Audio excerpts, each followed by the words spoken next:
Ma mission TV, le miroir du monde. Il faut ça couper. Maïka Mwaka, bon, je dois planter. Sans divorce, n'est pas. Zélana Noumalembe. Quand on parle de pasteur, il faut ça. Awa, voilà, merci.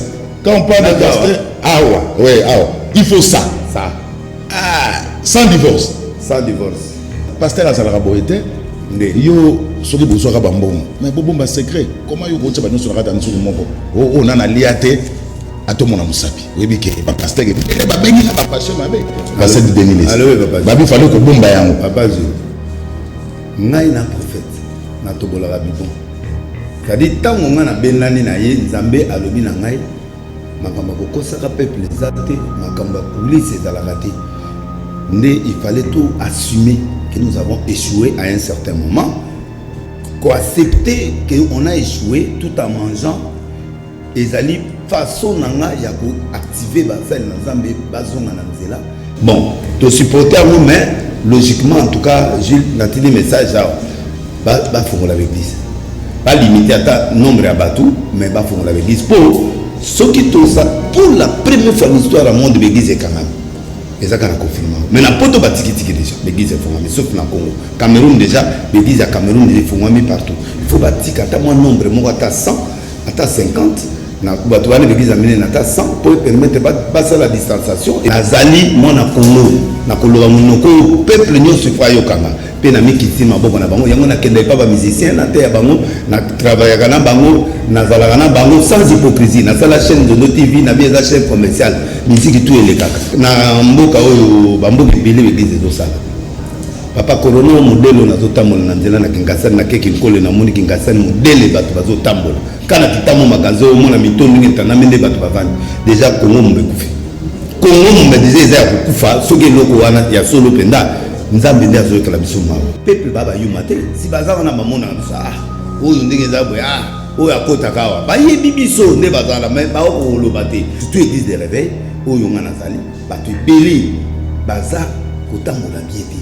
Il faut passer dans Nzambe bazonga na ndenge to bandaka na ba frère Oton na comité urbain de to bandaka ba groupe de prière de to bandaka les 4 lois spirituelles to zongela donc tout ça la Bible tenga na réaliste un prophète réaliste na ton stade na bato na tena ton stade na bato na ya CC bango de bana posa ba yokanga bango de bana posa ba yo évangile nanga na ya enquêter mais na langage na bango.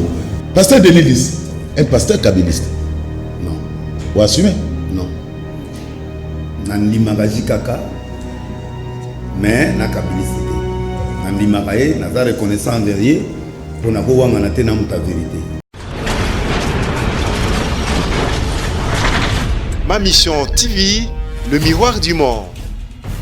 Nazalaka toujours na sengo ya koyeba ke bozalaka ebele liboso baetana na bino eke mpona kolanda biso batata bamama bandeko mbote mpe boyei malamu na sengo ya mokolo lelo ndenge tolobaka yoko sengo émission ya lisolo sengo émission ya makanisi sengo émission tokutanaka mpona kobeta politique mpe masolo masusu matali kinta ya ekolo. Merci na bino oyo bozona na biso de partout à travers le monde oyo bozona na biso en direct na YouTube ya Canal Kin télévision oyo mpe bokolanda biso na analogie na Canal Kin télévision bokolanda biso susu na ma mission TV ya Bibi Kapinga pe kalate wala to ebisibino etikalika mikolo ya kotanga Canal Kin télévision na kati ya TNT parce que bosengaki musale zo salema donc etikali mikolo ya kotanga bokozwa Canal Kin na TNT soki kaka tozwi canal tokosala yango publicité pourtant tokobascule mbala moko eza na problème te po toremarke ke bachaîne mosusu oyo babascula na mbuyema bayokanaka lisusu te biso tokotya makelele po kala mingi te Canal Kin na TNT.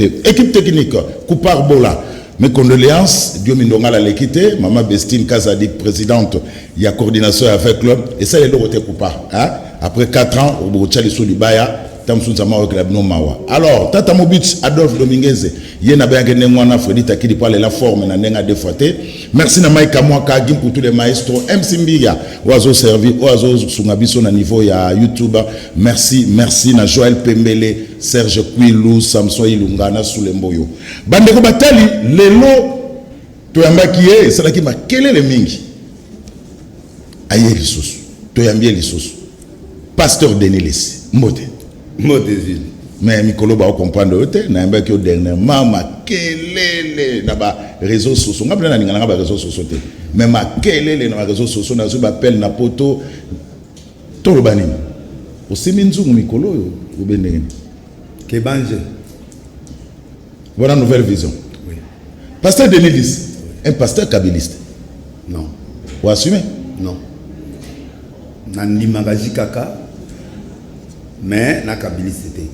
Nandi magaye, naza reconnaissant envers pour na ko wanga na te na muta vérité. Ndenge mo pe na zone di ma Félix Tshisekedi, ndenge pe na zo lingaye. Mais bola mo pa na salanga na église na ko bosana ete. Mais babi pasteur azalaka boete. Yo soki bozwaka bambongo mais bobomba secret comment yo kotsa banyo sur rata nsuku moko o nana liate atomona musapi oyebi ke ba pasteur ke ba bengi ba pasteur mabe pasteur de Denis babi fallait ko bomba yango papa je ngai na prophète na tobola bibon c'est-à-dire tango nga na benani na ye nzambe alobi na ngai makamba ko kosaka peuple zate makamba kulise ezalaka te nde il fallait tout assumer que nous avons échoué à un certain moment, qu'accepter qu'on a échoué tout en mangeant, et zali façon nanga ya ko activer ba sel na Nzambe bazonga na nzela pe ba koma ko kanisa pe le reste ya peuple pour tous en égoïsme te ezalaka biso biso te. Puis de deux, un vrai prophète annonce le temps ngana ko pesa ton na temps ngana pasteur te ngana za prophète, un prophète donne le temps au temps. Il donne la nourriture convenable au temps convenable. Nzambe alingi eroyo ma totika bikiko totika biloko mabe totika misala mabe totika mambo mabe pour gloire ngé kita na Congo. Alors gloire ozo kita na Congo et ya l'église. Église a kopesa na peuple. Mais ce qui biso toza milinga. Ce qu'on a peuple la moto kopesa bango nini. Donc batu bako fâché ça normal, ils a droit na bango, mais un prophète reste un prophète essentiel nga na lobi.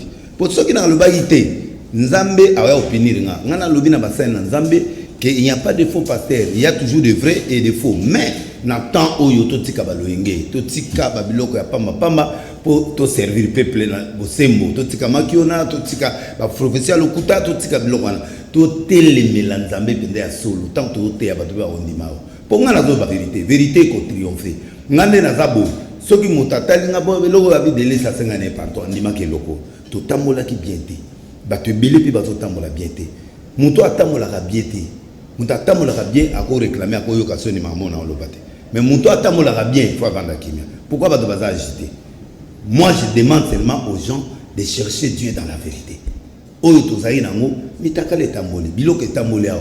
Peuple baba yumate si baza wana maman na biso oyo ndenge zabo oyo akota kawa. Ba yebi biso ne bazala mais ba ko olobate. Alors kati ya bango bakangi mitema. Tant bakangi mitema pona biso mokolo yo kozonga na cher ba oyate. Catholique tondi lisusu ba église oyo tozako fingana tondi lisusu. Donc na moment où pour dire que batu balembi certains comportements où ils en a surtout église de réveil où yonga nazali batu belé baza kotambola biété. Il faut basel na nzambe bazonga na ndenge to bandaka na ba frère Oton na comité urbain de to bandaka ba groupe de prière de to bandaka les 4 lois spirituelles to zongela onzambe ya solo tant de grâce ezali mais il faut qu'on réalise ce que eloko malamu. Un pasteur, un prophète yanké avec un langage purement quinois. Est-ce que le prophète Denis Lessi c'est un modèle à suivre? Un très bon modèle à suivre. Pourquoi? Je suis un homme de vérité, je ne suis pas hypocrite. Catholique balobaka bakota na bango babar ba melaka masanga. Yo moni bato ba takeba. Biso boya na évangile masanga ya mabe okota bar te mais comme on l'a ta lunette ne koti pokota na boîte de nuit. Pourquoi on l'a des lunettes ne koti? C'est-à-dire que yo moko mi condamné déjà au mibebisi musala na yo. Au moni lo église de réveil. Ntango ba papa dit na bala ba élève évangile wana. Il faut tous à la sincère dans certains points. Député bada 500, ba sénateur ba 100. Ba ministre ba 108 tout ba ministre 60 total combien peuple ba toi na bakenda na mon catholique tout protestant donc na koya ko ba français belete ngana zo linga mutakinga sani mutatera tera la ngai po na ko sa te ikula maroya so na ndako na église na ngate donc ndenge zana so matanga zale bakenda pas catholique bakenda pas protestant yo so moni qu'il te mogo yi présent en église de réveil.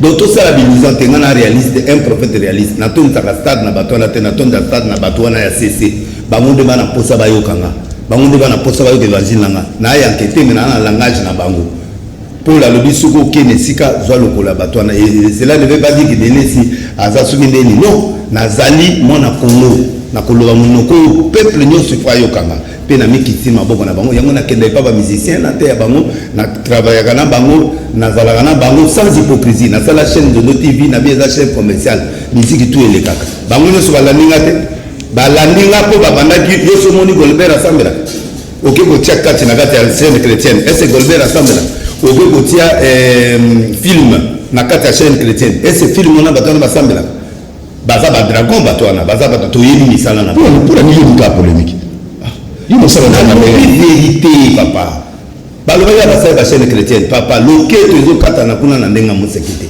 parce que naza réaliste ya komona ke ba sœur na biso na ba frère so basali au clip au monde on dirait que batu baola na bangote nzambe azali robetina se mais na libanda bazo sa mama be donc il faut to moderniser église to moderniser yembe to moderniser ndenga na zabo so na kende ba kofi na oza complexité on va ressentir que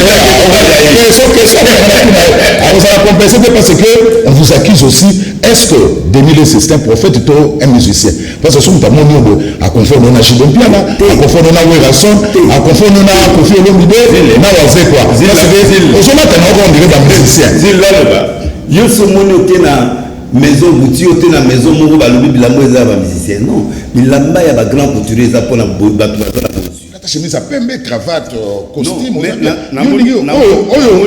niveau que concert. Bat Congolais de Batouba na style à comprendre que lamba oyo ngana za devant scène de na yebu na émission.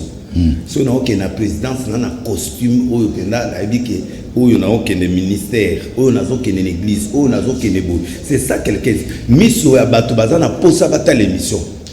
Tant bazo mona mutu bazo mona émission ba yoki ne lengi. Faut malade ya miso ezala. Donc ngai nazalaka na ngai hypocrite te o mutaye alati cravate chemise apemo l'éternel est Dieu mais na se makambo ebele si tout le monde na Congo abato nyonso bazali basantu bakoyi bosiko to mola sumu sapwa prophète Denis Lessi différence ni ezali entre prophète na apôtre ali pona ko installer l'église pona ko établir l'église alors on a l'église partout un prophète c'est pour donner le temps au temps mais apôtre siko ya ko gagner batou après aye ko tika pasteur a installer ba mon apôtre il ko gagner ko tsala za l'église partout ngana prophète ezaka opesa ton attend puis na opesa ko régler temps bon archibishop eza fonction ça dit que o bishop ça dit ancien on a un titre ka Congo comme linga yo komaka prophète ndeni bon na botamaki la famille ya ba pasteur maman noko na nga grand pasteur mais nazali kolinga nzambe te au vrai sens du mot nga nazali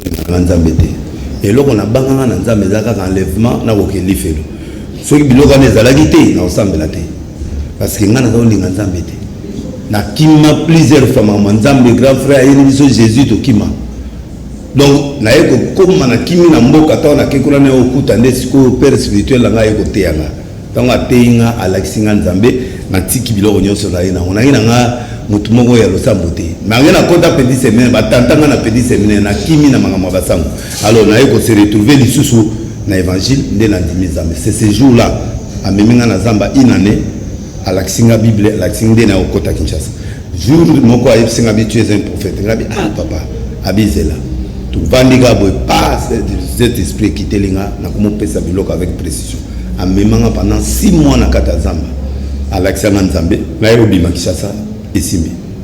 Voilà, lelo parmi la mesure où le chef de l'État Zouaki fermeture à l'église, mais tout ça là tout méga pour ça dans un sondage et belé baza favorable que ba église na babar et ba église na makambo ya bibende ezana ndengwana parce que na balabala moko comme on a 8, 9, 10 églises ça dérange même pour na bana batana malgré bana bazana chômage ça dérange même ba ndenge sokota makelele sokota na bandaka bato est-ce que les autres monde ba église belé fungwami on se ba fungwami ba église est-ce que ba soki ba vision c'est le danger de l'église de réveil. L'église de réveil est incontrôlable parce que mutakola monatongo abimina ntete mutakola monatongo abimina nguma alors oke oyebisa bina kutana nzambe oyebisika na kutana nzambe na ngate alors suka oyebaka l'église ayo kufa mais on ne peut pas fermer les églises na mboka oyo bamboka ebele l'église ezosala papa corona modèle na zotambola na nzela na kingasani na keki nkole na moni kingasani modèle bato bazotambola kana kitamo magasin au mona mitondo ngeta na mende bato bavandi déjà Congo mbe kufi Congo mbe déjà eza kufa soki loko wana ya solo penda nzambe ndi azoyekala biso mawa pour modèle oyo bato bazotambola na bango. Alors l'église ezali socle église ekokangama te logiquement parlant parce que bapesi baloi même na supermarché moi espace ezali et na éviter ce que l'on par rapport à l'intérêt économique mais l'église yango nde ezali spirituel ya mboka base.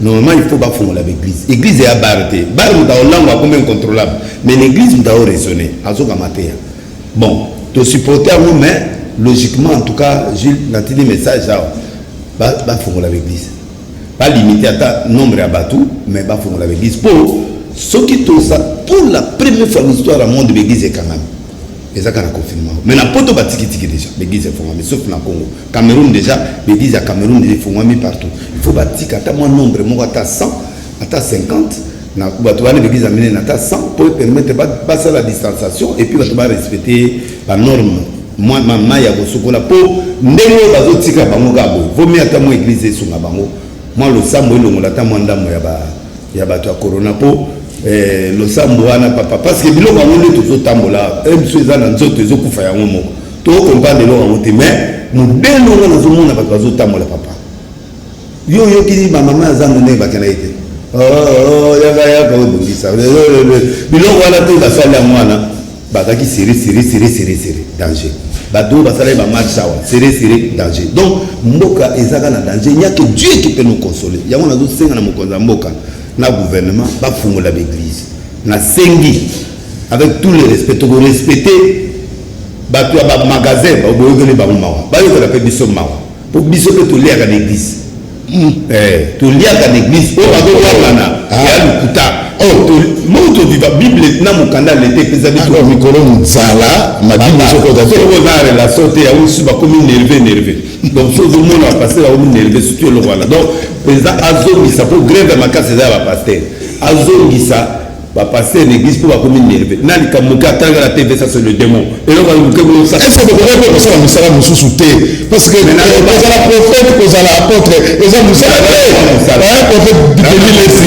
vous a prophète vous a apôtre non simplement fonctionner à l'état attendre que musala na ba yero mais beniko comment ka batikala ka na église ça na raison yango moni mikamazo be dans l'église des réveils au moni catholique ba former ba pasteur ba prêtre na ba licencié ba za banani église des réveils ba yeba keloko wana te Amos Mbaga za pasteur ma ministre donc il faut ba pasteur ba za former ba tanga pe ba classe net ba biso boy oza pasteur mais nzodo ti visa oza pasteur moi loko moi za écoute les alliés de façon que corona moi na sentir yango te na o sentir kaka parce que église yelo ka mouvement mutaboya na tongo ba kabelo 1 million omone lo to le ga église au BT ça comment vous muta pas moi même moi na tongo papa je peux te voir oui moi 100 000 yana c'est papa obino koto kangi mo na o yogi mo elengi siko ba kangi so ba voignos yango moni ba passer comme ça na bo frère na TV après ce niveau mpesa bato pe ba limité ba limité ba gotinda pété ba limité de logo mpesa na la TV so c'est ka mpesa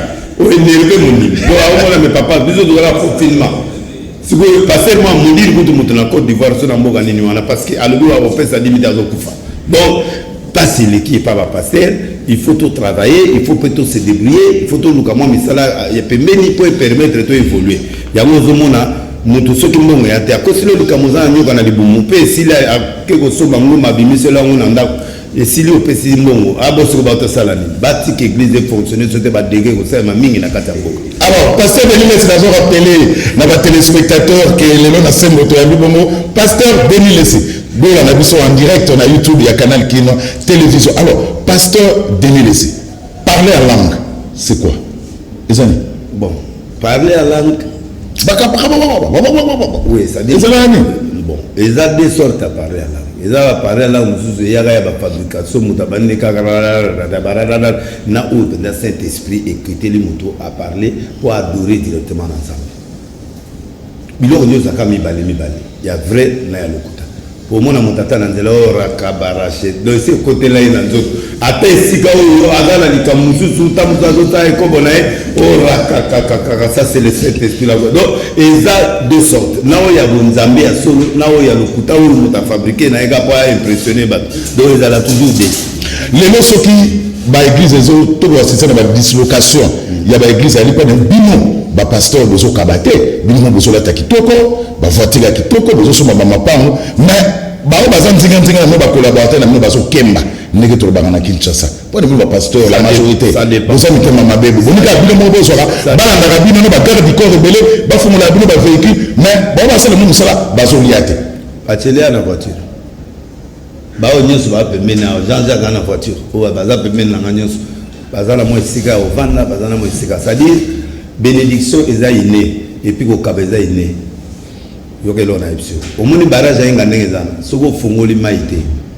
na yo ozanga courant donc mai esengaka il faut tia couloir mo boye akendaka na voyage soko ozwi bato mosusu bazwi courant yo tika pe baninga pe ba progresser c'est-à-dire il faut laisser aussi aux collaborateurs la possibilité d'être bénis na Serge Atala kanzondo na sina contrôler papier na bigité na biso ko lia no ya ngwana libala no ya ngwana ko yibanga pe belete mais soit sala musala jakani wa zotala zondo banda bano so muna ya na canal ki abana lunga ka yo ko akena na RTNC ayi musala Serge jakani abana na canal ki ayi acheli mudia ameni premier réalisateur ya Conche Musica abo ayi sama mo so acheli mudia oyo pesika zondo bakenda biso fa muto to kuti bango zui musu na kuta ne pas musicien moi monene ayo jamwe lo ngabe na ikurisa ngaba na kuti musicien da ba lo ba ne trobe na pesi Serge 2500 oh o pesi 2500 na bisenzi zela ngawa na sitisi li solo toke okumu lekela nga to kaboli gawa donc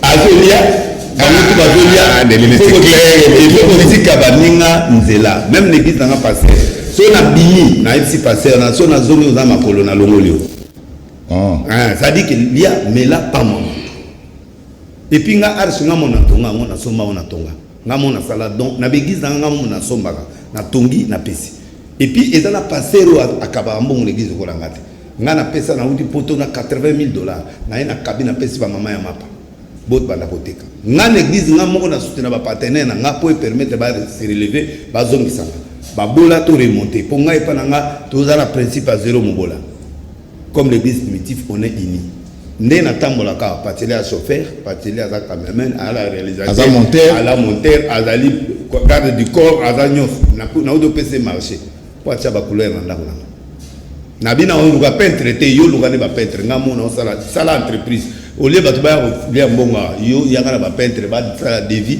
nga en futa ba sala ndeni na ba collaborateur. Alors, après, Nzondo, pasteur Denis se lance une nouvelle vision. Oui. Kebanje. Kebanje. Lobby, Moutmounen, grand homme. Donc, Bible Lobby, j'ai rendu ton nom grand. Na héros congolais, il faut comme grand. Toko za ba dernier pays à pauvreté. Toko za papi le toit dernier pays. To souffra kaka non. Nzamba Lobby nangana ke no yebsa peuple congolais Kebanje.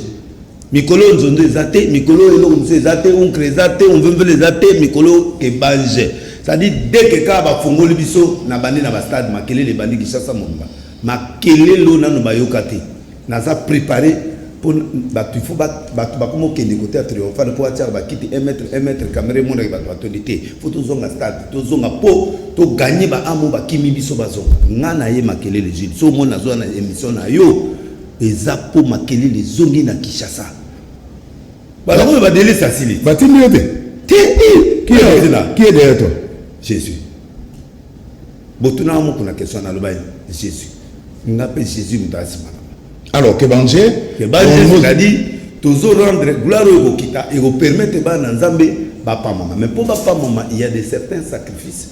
Oh, pour Abraham, quitte ton pays, quitte là où tu es. Il y a Kindumba, Balo Yenge, Bamabe Moussousou. Il y a un sacrifice. Quand tu es logo lingi un sacrifice. Pour comment mon Abraham a tiki bandegone, a tiki famille, a tiki logo belé à qui. N'engue moko penza maïsinga, na lingi na pas mon la peuple congolais. Mais bon bandana no kotika babiloko ezoko suye bino. Ezo baby ça, mettre maman moko boye net va passer ba lo bonga na zo trahir va passer. Maman zo teka fufu.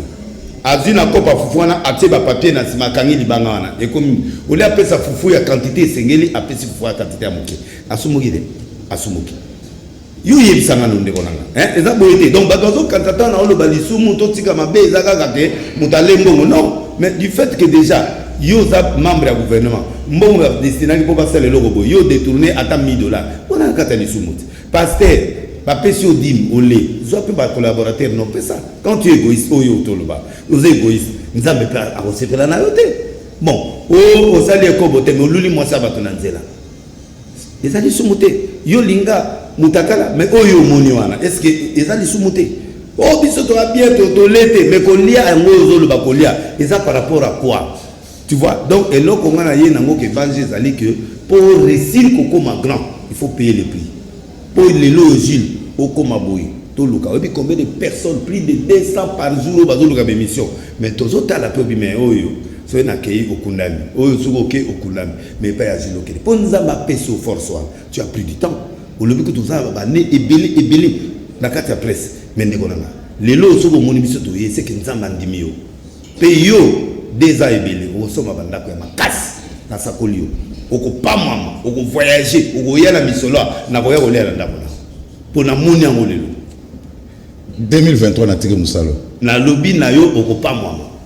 Voilà, pasteur 2010. Alors, pasteur 2010. Oui. Pesangai combo ya ba pasteur, le 4 meilleurs pasteurs. Ah. Oh, celui va prophétiser. Ah, danser. Ceux qui peuvent prophétiser, ou bien les loba, donc les 4 meilleurs pasteurs congolais. Ok, le premier nan. Moutouté. Le premier c'est Papa Nkelani. Papa nani? Nkelani. Le deuxième? Azate. Troisième? Moi, pasteur. Le meilleur pasteur du Congo. Oh, ceux qui va prophétiser. Nana le vélo. Et si? Papa Nkelani. Papa n'a pas crédible, bana musala nzambe tia comme na 4 doka témoignage à mabe pour na été. Parce que Mugalo natanga kaye bato batuna et pourquoi natanga ki. Maga sala na présidence, na président plus de 20 ans, plus de 30 ans. Bakanga été, ba bengana été parce qu'à kutana ba millions bana na cadre wana a témoigner qui pastora na bien. Asa ko mutabranam. Asa ko réveiller mais na témoigner. Donc il a le premier, deuxième Mugalo. Troisième Charles Lessi. Ah, on a famille. Bon, tout le monde lié. Le roi a la famille. Le reste, n'a pas témoigné parce que témoignage des amis. Au Jean-Baptiste, à Kokaro, Lobana Yesu, nous avons dit voici l'agneau de Dieu qui ôte les péchés du monde. Donc, moi je suis prophète, je dois témoigner mon tour. Oh, n'a eu témoignage.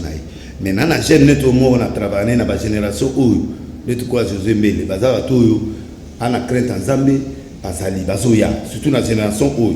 Mais la génération est belle autour d'Anango. Parce que belé ton dimaki lelo va décevoir biso. Ba mi kole belé va décevoir biso. Ngana za dedans. Nazo senga bango bazongela nzambe. Mais yo zondi baba pasteur te. Ozo tangela biso kelani na Mugalo. Mais tant bozo que de mbongo, bozo que na pasteur mususu oh yo boyi ko tanga mbongo. Vraiment, ce qui to tchepe na pasteur Kingani, to tchepe na ba Onésime. To tchepe nza ba Sonika Futa. To tchepe na ba Kankenza. Oya limete nani? 7e rue, ba Mutombo, ba mon classe na biso Jean Oscar Kibila, Kizamina, mon classe na biso na université. Ba beto penal eloba. Na lobité que baza ba. Ah, oya bandali ya mangembo, comment nani SP Mbakadi. Na lobi. Oboko tanga bango? Non. Yo tanga la biso tanga ba Kelani, ba Mugalo. Nabi le meilleur pasteur. On est meilleur par rapport à la spiritualité, on est meilleur par rapport à la crainte de Dieu, on est meilleur parce qu'on craint Dieu, on est meilleur parce qu'on a le témoignage de Dieu. On a témoigné, on a témoignage en Zambété, mais il y a des meilleurs Basali, il y a des grands pasteurs qui sont là, il y a des hommes de Dieu par rapport à la grandeur des hommes, par rapport à la prédication. On ne considère pas un pasteur par rapport à la prédication dans le nombre de la campagne, on considère un grand pasteur par rapport au témoignage de l'esprit. Le témoignage de l'esprit, je ne l'ai pas. Il faut que Dieu me donne ça. Parce que dans la minute, on a dit parce que à Saliboy, non. Tout cas, moi, dans beaucoup de cas, moi, je suis belé, je suis sauté. Ebele ba divorce, ebele ba sala ba n'importe quoi, ebele, ce qu'on a dans le Donc il est sur le plan de moralité. Mais quand on parle d'un pasteur, c'est ça. Hein? Quand on a un pasteur, il faut ça. Hein? On parle de... Il faut ça. Coupa, Maïka Mwaka, vous avez planté. Sans divorce, n'est pas. Zélana Noumalembe. Quand on parle de pasteur, il faut ça. Voilà, merci. Quand on parle de pasteur, il faut ça. Ça. Sans divorce. Sans divorce. Non. Combien de 19 ans. Ah, na maman. Oui. Tina. Maman Tina. Maman Tina. Ça dit que. Donc voilà, c'est le premier critère. Oui, la stabilité, le bon témoignage, le bilog belé. Fabrication, qui on a boyé. Ngai kutu nazo ko senga peuple pardon na berere belé. Et on savait berere belé hein? Na berere belé. Hein Denilis. Parce que moi ben na Irlande alobi non, il n'est pas un donneur de leçons. Il n'est pas un donneur de leçons. Alobi naza donner des leçons. Je suis seulement le responsable de la génération prophétique au Congo. Muta meme sakolina TV, muta PC lenge sakolina Congo. Oh lelo baza ba deni na ba deni so nyoso bo mona. Na laksa ba tuma na TV, na laksa blog ebil. Balanda. Donc naza un leader de génération. Na lobité que nga naza soki ndeni non. Si je commets une erreur, que Dieu me pardonne. Je veux seulement que mes frères changent. Je ne nie pas que dans le pays il n'y a pas de grands pasteurs. Non, Bazali, de bons pasteurs aussi Bazali, mais je veux que ça monte encore. Parce que tout le monde est belé. Bandi mi pe ba mona na bango père à l'erreur. Père à wuto sala logo yo, père à saïbo. Né na sengi pardon au nom de tous les pasteurs, tout ça là effort. Bo silikate, na tangi kela ni ko témoignage, muta ko contredire ngazate. Mais cela na tanga ga moko, tout ça déjà belément. Na bimage boya. Belément boye belé, na boyi na tanga mutu ba yelo belément, ba que le réverser au quelque part. Donc moi je crois que na tika libongo pour na faire ces exercices, na basel na nzambe, ba zo témoignage à Saint-Esprit, mais ya batuté. Batu ba mona grand, ba mona biso ba grand, mais est-ce que na cessé aux a vrai pasteur? Et c'est à solo, aux a égal à mamoyo zoloba. Je n'ai pas dit qu'Onésime c'est pas un faux pasteur, non. Dans un témoignage à Kolo. Au moment où on a une émission, on est sûr que dans notre côté émission, c'est une bonne émission. Et on a eu, on a un cadre d'émission qui a posé des questions à Zamoutou Malamu, à Salon Moussa bien. Vous comprenez? N'est-ce que Moussa Lanza Meza, comme Moussa Lanza Meza, le nombre à battre l'église, non. Il faut ça la plein. Mais bon, à l'église, mais à la campagne, il y a millions. Aussi bon, dans l'église, à combien de personnes? 10 000 soirs dans l'église, à combien de personnes? Mais ce sont des grands. Béni, il a une église. L'église a église à moins de 1000 personnes.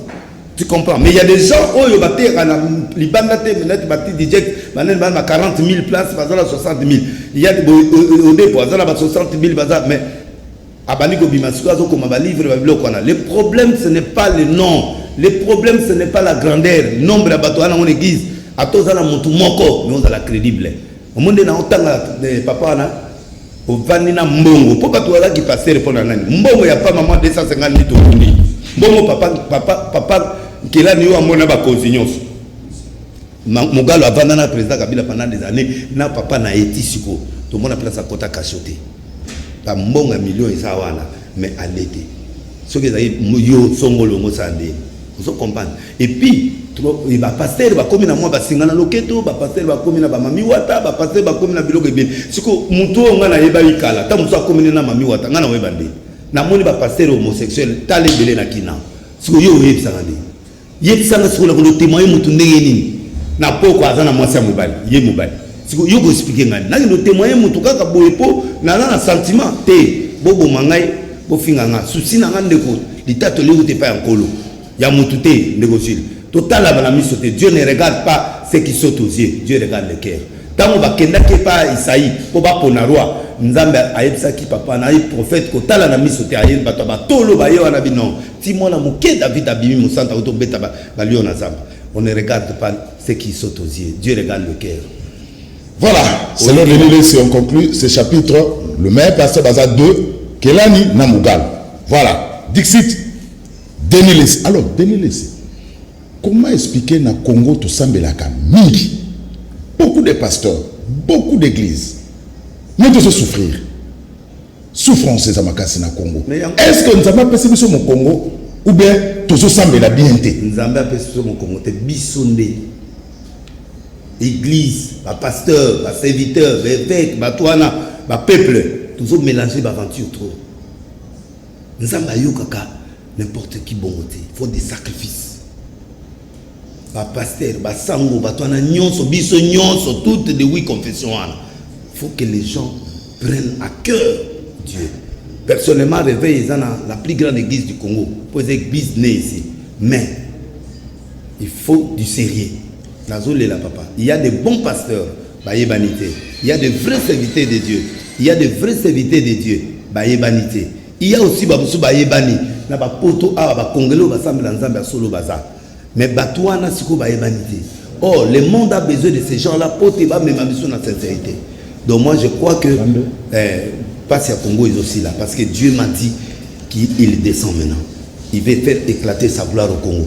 Bana le titre au Kenya, ba 2020, bana 2030, 40 titres au Kenya. Ba génération owana ba komona nkembo ya Congo, ba komona nzambe liboko nena. Mais biso na bala biso to komona ngo. Biso to a génération sacrifié. Non, to a sacrifié te biso to zako bunda sikoyo pour te Congo wana etelema biso génération oyo. Eza génération nzambe akitinke mona e. Nous bozo bunda poko metelema donc boto kabola ba 250 000 ba 300 000. Nous bozo la pona binoti. Bozo la pona binoti. Bino bozo bunda poko metelema te. Bo bino bozo kabola ba 200 000 musuka ko na twaki te. Alors, eza pona bino, eza pona Congo te. Papa Gilles. Oui. Kasi loko na loba. Ta yo tuninga na lobini. Na tunio ke bisote. Bo simbi ba mbongo bino ba pasteur. Beni lesi ndeko na kenda ba France na kenda ba campagne minene ba Angleterre ezaka mbonga gouvernement wate bobo sale de lesi muta memesa ko na mboko oyo ngai tango na mimi yango na bimisi yango yo bi combien ba uta ba poto ba ya voiture yo lo ba voiture muso so bina so mbite muta zuka eloke beti pa aya tiki clé muso sa beti pa to ke Irlande apesi mbongo so mama lupango papa na kondo kabola lupango na bandimi ndeni donc na vie na sombi ta yo bomona eza fruit ya musala ya ba sacrifice nanga na sala ba pateli bango bino yo na sala 7 ans na la 2 heures du temps na banda émission na 5h30 na raga na suki saka na antenne a 2 heures du matin bon tant na olonga 2 heures du matin na lia ka ba mikate na nzela pendant 7 ans to ko kana mutu ala obandika lelo bandi basika lelo na na sacrifice pendant 10 ans. Na la 2 heures du temps, moi ça se botte en retard. Yo moni espace à ban ngeza ba 11 ans, ba 7 ans, ba 6 ans. Et ça moi ça botte à terre, et ça fait espace. Tant ya ko tima mama ezaki. Soko yoki maka musu za banda ko ya mo ko botte za moi ça siliki kaka, même so akari bilokaki. Parce que pendant 7 ans aussi maman c'était moi ça na ko mona ka na mama. Papa tout le ba vérité ba sacrifice tout ça là ba sacrifice. Le lot ils ont foutu ngai. Tikanalia. Et à vous ça la sacrifice yango ke banje pour comme mutu munene faut ça ba sacrifice na lo ba na fongolo lelo mais lelo omona ka mutu moi c'est to sacrifier papa net ngabo na lala ka 2 heures pendant 10 ans papa 2 heures na sacrifier bana na libumu na sacrifier bana papa deni les yum to sila kinayo yum to bunga kinayo bato bakomona ngo flou abi de nini esi ndenge mikolo télévision parce que yum to silaki obungaki na yo toyeba so place okenda te mais tout d'un coup tu réapparais bato bazo comprendre yo te okomprendre nango te ntango Jonas a sentir que danger ekoti na mboka Jonas babwaki na mai ase sacrifier na mai ake obima na Ninive mais bato bamonaki akwei wana bi asili au fait na adoptaki profil bas natala natiki mboka pendant des années na mutu muta ningisi ma moke ezaka mukuna aningisi na cadre éveil natika ki mboka natala ba prophète ba bima natiki bango terre vite natali bena na yo zo terre vite na tie penalty oui va passer bele ba oyina yo na tie penalty ba ina na sali ma wa bete na obikisa milimi na ba koloba na muta tika mabe c'est ça problème. Ça peut venir que de kaka pas tel de laisser le bateau de tika mabe bon bolingina ya message ni na yena prospérité o muyibe ambo na yena prophétie o muyibe ambo na yesiko na to reparti o stratégie bon finalement pour faire un message Denilis voilà tout ça alors c'est parti on a attaqué la politique OK na après Monseigneur Mbongo met en garde pas pas n'importe qui à la tête ya CENI. Bino Batu, les 6 confessions religieuses ont besoin de soutenir Ronsard Malonda. Monseigneur Amour met en garde. Pas n'importe qui à la tête de CENI. C'est très dangereux. Il faut prendre ça au sérieux. Il faut prendre ça au sérieux. Archevêque, non? Aza cardinal. Il y a confession religieuse moko comme on catholique que je respecte pour moi mon autakuna. Mais Aza monopole. Confession religieuse moko la plus populaire. Non. Il faut bien souligner. Non, la plus populaire. Et la plus représentative à travers le pays. Oui. Ça, je suis d'accord. Mais la plus grande église, c'est l'église des réveils. Donc, Bango, bazan a 113 paroisses, combien là, qui s'appelle combien? Yomo lobby a danger. Quoi n'a quoi en là tout ça. Donc, j'ai beaucoup de respect pour le cardinal Ambongo, mais il n'est pas Dieu. Parce que catholique il y a un défaut moko. Ba mona aka ke monopole la vérité. Oyebi cousin nanga waza secrétaire ya nani abe donation. C'est mon cousin. Totanga na petit séminaire boko. Il y a 4e na 3e. Nana lo babo. L'église catholique, c'est une très grande église. Je la loue tout chaque fois pour l'organisation. Parce que ce que je suis aujourd'hui, c'est grâce à l'église catholique. Mais l'église catholique a un défaut. C'est un grand défaut. Banda to banda l'élection, Bouddha, Batoyon Sobabima. Yo so moni l'église catholique a dit Baté a bé malumalu, ouais, Bangomo, Baboudé. Élection, on appelle Baboudé. Finalement, on dit Manan. Baye la deuxième élection. Est-ce que vous avez vu Nanga a vous dépend là-bas? Nanga va y aller là-bas. Bisous ton diminué pour moi c'est ne réveiller mon gars mais ton dimaye to pesi. Ah nani oya nani oya katange oya nani ngoyimulunda. Asa protestante. Asa protestante. Bon, tozi nani oyo nanga uta. Mais au moins équilibre géopolitique, il faut et ça l'appelle Moussala. C'est un technicien qui était là-bas. Et pas un Moumoula. Mais n'a pas cette alternance. Et ça y était. N'a tout le Rosa Romba Ozoboya. N'a défendu le président Tshisekedi dans la cour constitutionnelle. A Kenego défendre Bato Kabila, to a Kenego défendre Nani, comment on Razabazani, to a Kenego défendre Félix Tshisekedi. Mais comment les gens oublient les choses vite? Nous devons défendre le président Félix. Il y a un dossier. Nous devons dossier dans l'IPK. Il y a un avocat. Rosa Malonda, c'est un. Rosa Malonda, d'après le dire, il y a la population, et ça, Corneille Nanga bis. Parce que c'est lui qui était la plaque tournante.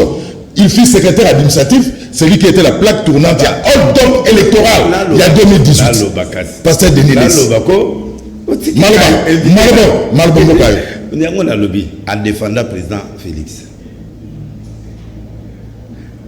Nani nanga wana bazoloba akwa ko bimisa so ngana zayi mutakabila na obimisa ka tata na tamakile tani na bimisa ka sadar mais il y a aucun mois babimisi par président Félix c'est-à-dire que bango ba catholique oye bani balobaki o muta gagné ezali Fayoul ba pesa résultat. Il ne fallait pas passer par le résultat. Un vrai pasteur, vraie église, Mouto et Bini. Quand on dit état de droit, état de droit, c'est celui qui met en place des choses justes. Bon, Bango va monnaie penda qui faille la leki, soi-disant. Pourquoi Bayagi n'a pas prévu on a devant peuple au Bangozo le Banelote quoi? Ah, tout est distraction, papa. Au monde n'est pas Bayagi n'a candidat n'a pas l'équité. Candidat protestant à l'équité. Pour avoir chef Azala, la confession religieuse, Bango va être dirigeant. Mais les 8 confessions sont égaux. La PC Bango leadership, toqué na vote. Bah, 5 ou 6 va voter. Et quoi qui? C'est la majorité qui compte là-bas. Tout ce qu'ils font là, c'est pour que Mouta catholique a ça. Si Mouta catholique a côté nous choisissons Ronsard parce que la majorité l'a choisi. Azala Mabé ou pas, total. Asali l'a noté, tout ce qu'il est temps. Asala. On prend le même et on recommence. Hein? Non, on ne recommence pas, papa. Pour un candidat à FCC. Non, tout le la vérité. Vous voyez que les gens, Ronsard a bien. Au lieu qu'il n'ait pas levé là, au monde où ils ont voté, au ça la souma comme ma B, il faut prouver catholique n'a protestant cause à Moubaye. Non, parce qu'il y a d'abord des contestations. Contestation, les capotes, les sont votés, caca. Pour la majorité. Il faut d'abord auditer la CENI. Il faut restructurer la CENI. Abiba loi ya nyon se voyait après. C'est déjà bien planifié. Hein? Groupe Moko. L'église de réveil. Na groupe Moko ya Batu. Bagno Zaka Dima Moko Moutoumou en Afrique du Sud. Pour pas imposer par le président de la République. Est-ce que vous comprenez le quoi? Kopo et Koti na Mukambouy. Bango Bazo de la corruption, mais corruption de Yangwana. Pour pas binisa Moutoumou Boy Aya. Mais Moutouna Boyandeni, Bisute Ebiete. Bah voter qui y a combien de candidats bah éliminer si groupe en étiquette to voter ça nga vous n'avez bien donc n'avez bien mais biso to appuyer bon ce qui y a salima a kolonga pour mboko presser comme non o kolonga donc na minute de population a commis pour éveiller mais le qu'on a dans 50 de congé ba politicien ba manipuler population trop té botika population yemo quoi s'exprimer Bokenda kuna au nom du peuple. Le peuple a un bokanisa va bisoter. On va jeter mbonga ba député. Est-ce que qui salaire à peuple et le gayate. Ma politicien peut pas utiliser biloko wana te ko manipuler population. Et puis population beaucoup m'a éveiller papa. Balimba benga bino moi tricot moi nani oye. Bikola 2000 fatanza la ngwa corona to kanga motema to kufate to banana biloko bandaka na to kufate. Donc eloko yozo ke do bunda faut yebango. Na zo ba tuni mama mambo ke kuna la parler tout peuple ndeni abiba sakana na bisoter. Toye awa pour basaka na bisote pour na likamoni toye ba biso to keni on doit comprendre que il y a des choses aussi où le peuple batika manipulation de part et d'autre to lingi sur le rwanda donc il faut peuple yemoko ayoka ke à s'exprimer net bazoloba on va prendre en charge on va faire des marches c'est autorisé mais est-ce que bon ça la marche parce que moi na mbali wana yebi ko sala te ou bolingi suma kiletanga papa na mona ki vision makiletanga na Congo na ndenga lisengite yango mona zo prôner la paix entre les partis, entre SPC et Cash, entre les leaders ou les balais. Ce qui te sali attention, tu as un niveau de catastrophe impossible. Nato qui est une catastrophe, Nato sala la paix ne coûte rien. Et ça va accepter mon divergence, c'est ce qu'ils allaient te discuter. Après, tu trouves un compromis. Yo quand si loi na oyo bazolo balelo et banana kalat et les cas d'être tapé peu comme ça mais au moins non na boy allez na TV boy loko les gars sauter c'est ili population pa ya to ta manipulation te probiso pe mi se fongan to li akate to yo ki ata mouvement ya salaire matapona batuté to yo ka député 2000 siko biso comme église ki bokangeli biso to ko li andeni beaucoup comme ça sont nerveux na ba professeur le côté ko bima parce que na minute oyo bato bana kanga merci passer de Denis alors passer de Denis au moment où peuple ana ba difficulté be mai za mobulu courant za mobulu bana bazo tanga te tozo ba te soki to ke na année blanche tozo yebate po ba continuer bazo lo ba yelo comme côté chômage za makasi dollar est commis à 20 colia est commis passi mais toi quoi assister na ba conflit FCC cash yo attaqué mon rébellion nzama attaqué pasteur dilo bana pas suka ngwana nino kokolo bana ba politiser na biso est-ce que ba ko ko sala ba proposition ba loi te o ils ont un sens il y a amélioration avec le quotidien de la population on les doit vivre ba conflit o to dit ko vivre na ono studio moni o sana kitasa o moni au moment où peuple azana souffrance pasteur donner les smart basuka Clézan Maboka, chef de l'État, le père de la nation. Yende Moutou Yototia Mafoute belé partout, Basakoli Batia Mafuta, c'est que missionnaire au fond spirituellement. Yé Mouta livré Mboka Maboka Nkolo, le premier président congolais qui a livré le pays entre les mains du Seigneur. Nzamana Zanaït. Nzamana Zanaït, à côté de Yabatouti, Azana conscience. Le peuple d'abord, Ndegeyo Yakinango, tous en a confiance. Nous avons la confiance à président Félix, nous avons confiance que à Kosala Moussala, na peu de temps où Yazanango a remonté beaucoup de pentes. Ce qui entend tes alliés, ce batikele benanzela bien, il peut faire de grandes choses. Les locaux qu'on a saigné en tant que président, il y a dynamique pour la paix et le développement. Les alliés que le deux partis cachent na FCC, bas sokola metema. Batia l'eau dans le verre, bafan ensemble. Bazwa ba loi, oyeko sunga peuple. Bo soulager peuple. Ce que nous demandons seulement de soulager. Peuple a kotika na libéla na libéla. Poste kolongwa. Mais nazo loba na cœur ouvert par président Félix. Kolangage ya kosturatiti. Zala au-dessus ya cache na FCC. Zala au-dessus. bosana koza mutu DPS, bosana koza mutu ya. Maintenant là, la clé pour mutu ko échouer ezayo. Mutu so babili mangome simbité na fait un mandat ba kolobeza yo. Et qu'on risque yo élection prochaine aux problème. Fait les choses impopulaires qui ne sont pas d'accord à battre mususu, mais en tant que chef, dans le peuple au papa Tshisekedi a monné la passe. Yo moko monné la passe na banzela de l'okomi. Mais est-ce que vous avez dit? Il y a des choses au PCD va signer fort. Et ce qu'on a raté, et pas la caméra, signal fort et tikali awa liboum ya peuple. Donc, na minute yo, ba to aller là, ba to la FCT, ba to la cacheté. Alors to sengi na yo, kanisa peuple o ya memi na pouvoir. Kanisa peuple o a kufa de ya nzela. To na besoin so ba to kufa te. Liloba na yo, eza sacré. Et qu'on peut sa solution au Congo en réunissant les gens et en mettant tout le monde d'accord sur vous. Nous croyons à votre leadership. Dieu va faire des choses dans ce pays. Merci, pasteur Denilis. Merci. Merci. Tu écoutes un bassement? Merci. Ah bon, ah, chaque fois, merci. Alors, merci. Nabino bande ko batalinde bozala ke belé yakolanda biso de partout à travers le monde. Tout koyamba pasteur Denilis boyebi franc parler naye, tozo comprendre eteneni Nicolas Zongi. Merci na équipe technique pe tokuta na bino na mikolo ezaliko ya kimia akolo bipa biso kozwana. Ma mission TV, le miroir du monde.